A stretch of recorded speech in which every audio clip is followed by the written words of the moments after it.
Okay, so I'm making some quick draft videos because Hacker News found one of my websites before it was supposed to go public, and I hadn't done any of the videos because I'm like camera shy. But I guess I'm on the spot, so here we go. Um, the topic is why state machines? What is a state machine? What's it for? Why do you want one? Uh, yeah. The gag with finite state machines is kind of similar to the gag with like check constraints or foreign keys in SQL or like deep type systems or like it's a way to teach the machine to say no to you when you're making a mistake. It's a way to prevent bugs.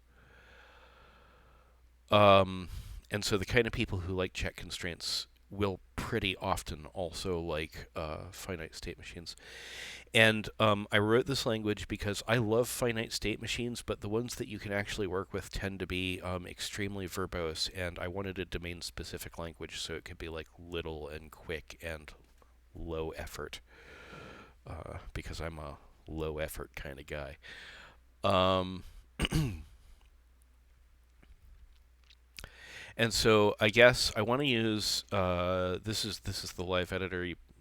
Uh, I want to use this to explain how a state machine like really works. And so this is a standard three-post traffic light. It has four states: as red, yellow, green, and off. We'll double back on that in a minute. Um, it's important to model off as a state because you know sometimes the power goes out and the machine needs to know what to do when it comes back on. Sometimes you just installed a new one or you took one down for maintenance or whatever. So being turned off is fairly often actually an important state. I'm going to clear this and actually start it from scratch so we can have a common understanding. The general shape of a state machine in this language is to just write the state.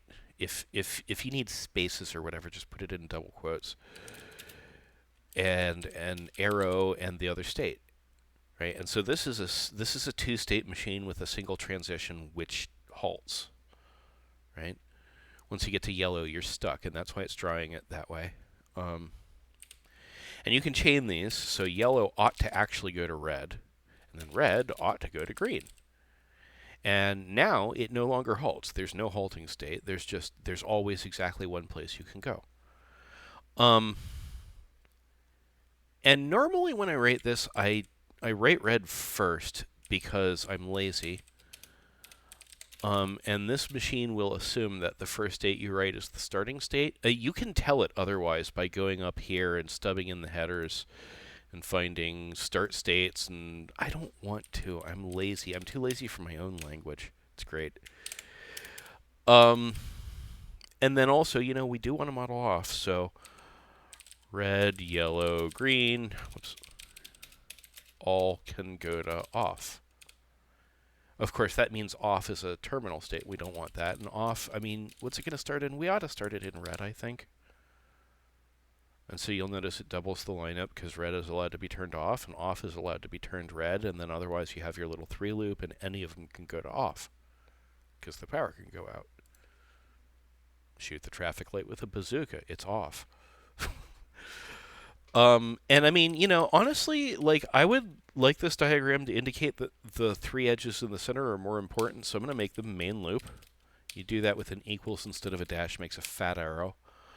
And I would also like to indicate that this needs to be forced, which is just like putting dash F on format because it wants to make sure you're not screwing up. And there. You have a state machine for a traffic light. I guess I might also want it to flow right because it'll be easier to read. Ew. Oh, because it still think right. So I guess actually I'm gonna write off as the starting state because that makes more sense. Duh. And so this is part of the reason I like doing it in the editor is because it literally just draws my mistakes for me. They're very easy to notice this way for me. I love it. And so like if you want, you can turn on, give these like oh well I'll just make it shorter. turn on. I don't know, enable, whatever.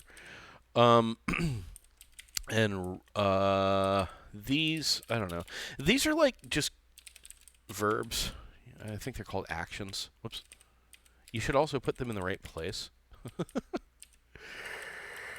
And so if you're in the state yellow and you send it the action next, it'll go to red. It'll just know which one is next because of that.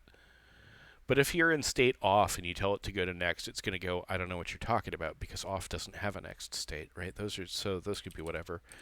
And then I guess these should all be called disable, right? Yeah, that's probably good enough. And like these edges can be bidirectional. I'm just going to make up some wrong colors real quick. So blue can go both directions to purple, right? They just go back and forth. And I mean, these can both be directional. So you could be like forced in one direction and main transition in the other if you want. Oh, and add red. Remove red. They are actually directional in that sense too. If you put the verb before the state, it'll be on the left pointing arrow.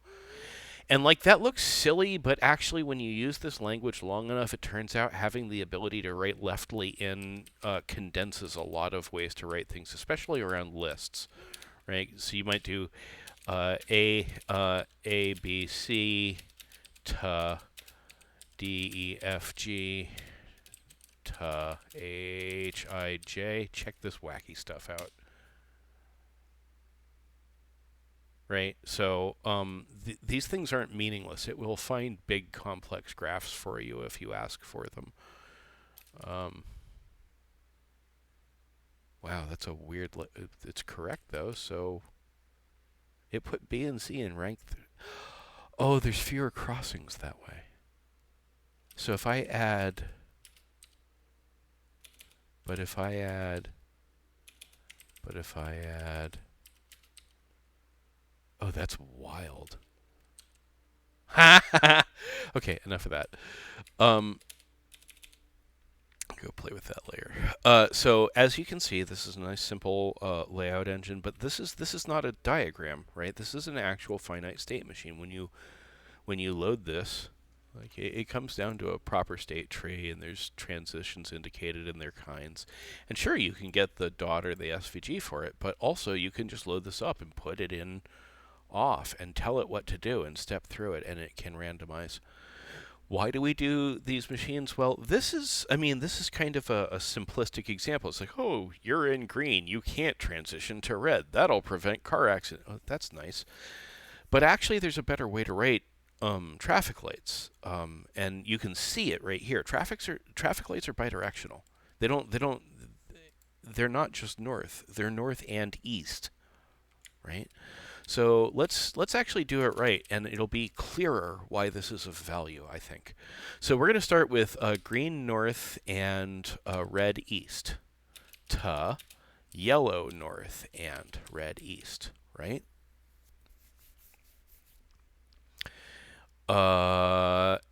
And I guess actually you can just write it that way, can't you? So that'll give you red north, red east to red north, green east to red north, yellow east to... And here's another case where having it drawing is helpful. You're going to see a bug, because I'm going to intentionally write this wrong for a second. Red north, red east, right?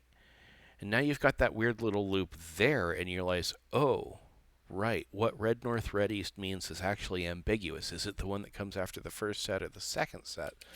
So I'm going to write that.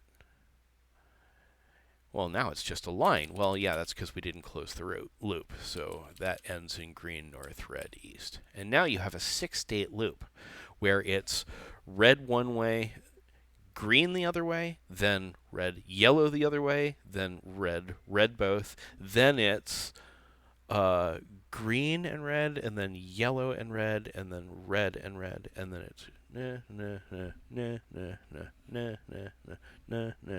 right? It's actually a 6 loop, not a 3 loop, and it has to handle both directions. And if you do it this way, then the system isn't actually able to represent green in both directions. It's a nonsense concept. You don't have to correlate the two machines. That's just a thing that doesn't exist. And there is no yellow in both directions. There's no green and yellow. There's no yellow and green. There's only red in one direction and the 3 in the other, both loops. Right? Actually, it might even be good to, what? Thank you. Write it this way. Oops, I accidentally zoomed, didn't I? To indicate which one it is.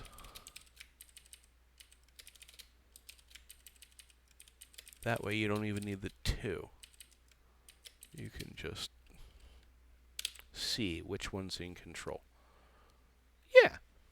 And now if you want to draw this, all you do is you look up which of these 6 labels it is, and you draw your color, and you're done. Right? And of course, you also want, right, and then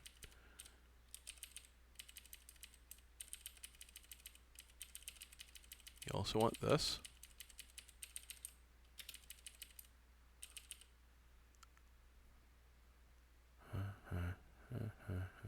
Oh, it's in there twice is why. Right?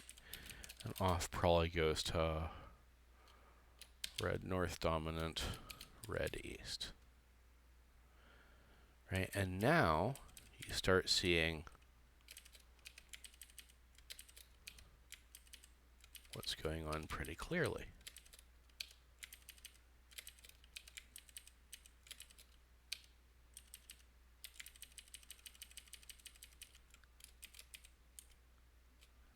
There you go.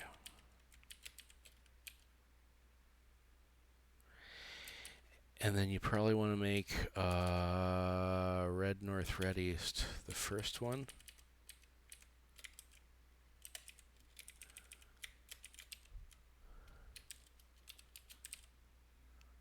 Yeah, there you go. That's a nice rendering.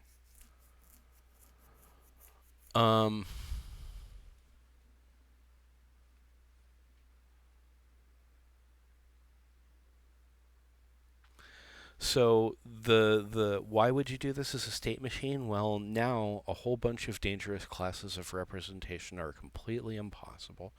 The actual representation has been boiled down to effectively 7-string labels. And it's trivially easy to see what it's supposed to do and test at all times. And so if you're trying to make a city grid, you have 100 of these hooked up to timers, it's a lot easier. Right? Especially because they're not all going to be this. Some of them are going to have like things for right arrows or blinking reds at times or whatever. Like you're going to swap out the state machine at 5 p.m. to get, or at midnight to get the one that does blinking red lights. Right? So these are, I guess my opinion is there's a sense in which these are a data type adjacent thing in the way that classes are a data type adjacent thing. They are data in a sense, and they are function in a sense, and they are type in a sense. They are a useful hybrid way to look at things. And given that they allow you to be much more strict and apply much more rigor, if you use things like this extensively, you can deliver far lower defect software. And plus it means you can wrap significant state behavior up as strings, which can't be injected. So like there's a whole bunch of safe customization to be had here, and I think they're pretty cool. It's up to you. Anyway, thanks for watching, and that's my draft explanation of what a state machine is, what it's for, and why you're supposed to care.